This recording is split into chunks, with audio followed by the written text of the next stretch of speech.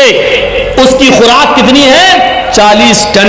میرا رب تو اس کو بھی بھوکا نہیں سونے دیتا ہے اور 40 ٹن کھانے کا انتظام اس کے لیے بھی کرتا ہو. روزانہ پر ڈے 2 روٹی اور 3 روٹی کھانے والے انسان, تجھے ضرورت پڑ رہی ہے, تجھے ضرورت پڑ رہی ہے اپنے بھائی کی زمین کو غصب کرنے کی, تجھے ضرورت پڑ رہی ہے ناجائز مال کمانے کی, تجھے ضرورت پڑ رہی ہے جھوٹ کا سہارا لے کر اپنے بزنس کو آگے بڑھانے کی, جبکہ تیری خوراک صرف 2 روٹی ہے, تیری خوراک صرف 3 روٹی ہے. میرا رب تو 40 ٹن گوشت کھانے والی مچھلی کو بھی بھوکا نہیں سونے دیتا. یاد رکھیے گا,